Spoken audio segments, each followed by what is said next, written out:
Hi friends, ഞാൻ ഇന്ന് വന്ന് ഡൂഡിനെ കുറിച്ച് പറയാമല്ലോ. പ്രദീപ് രംഗനാഥനും മമതാ ബാജുവും കേന്ദ്ര കഥാപാത്രങ്ങളായി ഇന്ന് റിലീസായ ഡൂഡ്.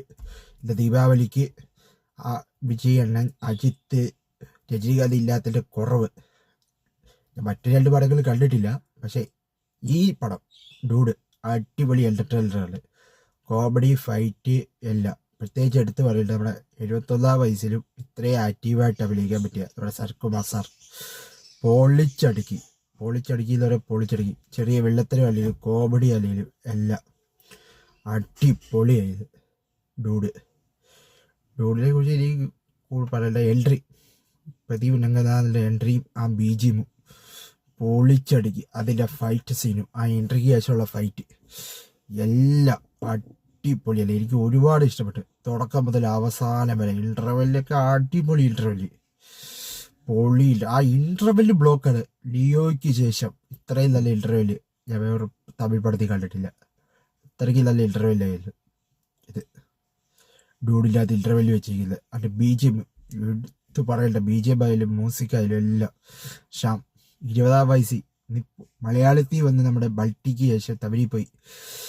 അനിരുദ്ധത്തിന് ശേഷമല്ല, അനിരുദ്ധിൻ്റെയൊക്കെ അടുത്ത് വരുന്നില്ല. എന്നാലും BGM സോങ്ങും എല്ലാം അടിപൊളിയല്ല. ശങ്കർ എഡിറ്റിങ്, ഡയറക്ഷൻ എല്ലാം ഒരുപോലെ. പിന്നെ എടുത്തു വേണ്ട നമ്മുടെ മമതാ ബൈജുവിനെ കുറിച്ച് എടുത്ത് പാൻ ഇന്ത്യ സ്റ്റാർ ഇനി മലയാളത്തിൽ കിട്ടുമെന്ന് എനിക്കറിയാൻ വയ്യ. ഈ പടത്തിന് ശേഷം മമതാ ബൈജുവിനെ മലയാളത്തിലോട്ട് ഇനി അഭിനയിക്കാൻ കിട്ടുമോ എന്നറിയാം. ഫാമിലി 2 ഒക്കെ വരാനുണ്ട്. അതിലേക്ക് കിട്ടുമോ എന്ന് എനിക്ക് സംശയമാണ്. അത്രയ്ക്ക് നല്ല അഭിനയമാണ് ഇവിടെ കഴിച്ച. ഫസ്റ്റ് തൊട്ട് ആ ഇൻ്റർവെല്ലിൽ തൊട്ട് മുമ്പ് വരെ നമ്മുടെ പഴയ റീനു ഇല്ലേ, സൂപ്പർ സൈനികത്തിലുള്ള റീനു, ആ റീനുവിനെ ഓർമ്മിപ്പിക്കുന്ന ഓരോ രീതിയുണ്ടായില്ല മമതയ്ക്ക്. അതിനുശേഷമുള്ള സെൻറ്റി ആയാലും പിന്നുള്ള കോമഡി ആയാലും, സത്യത്തിൽ കോമഡി കൊണ്ടുവന്നതുകൊണ്ട് സെൻറ്റിയുടെ അകത്തൊക്കെ കോമഡി കൊണ്ടുവന്നതുകൊണ്ട് സെൻറ്റി അത്ര വർക്കൗട്ട് ആവാൻ പറ്റില്ല. പക്ഷെ കോമഡി നല്ലപോലെ വർക്കൗട്ടായി. എടുത്തു പറയേണ്ടത് അവിടെ സരക്കുമാർ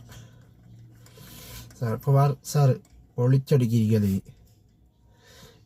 വില്ലൊരു കാര്യം, ഇതിലെ വില്ലനും നായകനും ഒരാളെയല്ല. ഇവിടെ പ്രദീപ് രംഗനാഥൻ രണ്ടുപേരും ഒന്നല്ലേ, ഒരാളെയല്ലേ. ഇതിലെ അഭിനയിച്ച എല്ലാവരും അടിപൊളിയായിട്ട് ഡൂഡില്ലാതെ അഭിനയിച്ചില്ല. പക്ഷെ ഡൂഡിന്ന് പേരിടുന്നേക്കാളും നല്ലത് നല്ല ഫാമിലി പടം എന്നിട്ട് മതിയല്ലോ.